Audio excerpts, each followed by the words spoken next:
საბანკო სექტორის წარმომადგენლებმა ბანკირის დღეს საქართველოს სხვადასხვა რეგიონებში გამართული დასუფთავების აქციით აღნიშნეს.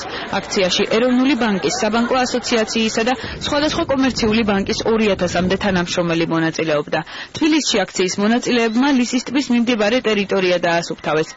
ეს ღონისძიება ძალიან მასშტაბურია, მონაწილეობს თითქმის ყველა ბანკი და დაახლოებით 2000-მდე ადამიანი არის ჩართული ამ ღონისძიებაში და ეს ღონისძიება ტარდება არა მარტო თბილისში, არამედ მთელი ქვეყნის მასშტაბით სხვადასხვა რეგიონებში და ვფიქრობთ, რომ კარგი ინიციატივაა, კარგი წამოწყებაა და მომავალშიც გაგრძელდება ესეთი ტიპის ღონისძიებები. ეს ზოგადად მნიშვნელოვანი მნიშვნელოვანი პრობლემაა ქვეყნისთვის და გვინდა რომ თითოეულმა ჩვენთაგანმა როგორც თვითონ ორგანიზაციამ ასევე თანამშრომლებმა წვლილი შეიტანოს აღნიშნულში. დღეისათვის თბილისში დაახლოებით 150 თანამშრომელი მონაწილეობს ამ აქციაში, მთელი საქართველოს მასშტაბით ამ წუთისთვის დაახლოებით 800 თანამშრომელი. პირველ რიგში ვფიქრობ, რომ სისუფთავე ჩვენი ქვეყნის, ჩვენი ქალაქის ძალიან მნიშვნელოვანია. მეორე რიგში ეს არის ძალიან სიმბოლური და ძალიან კარგი აქცია, რომელიც ეროვნულმა ბანკმა გაუკეთა ორგანიზება და მთელი საბანკო სექტორი შეუერთდით ამას და გვინდა რომ ვიყოთ ერთგვარი მაგალითი სხვა სექტორებისთვის, რომ გავაგრძელოთ ეს და ყველა სექტორი, მთელი ბიზნესი თუ შემოგვიერთდება ამ აქციაში, ჩვენი ქალაქი და ჩვენი ქვეყანა იქნება ძალიან სუფთა.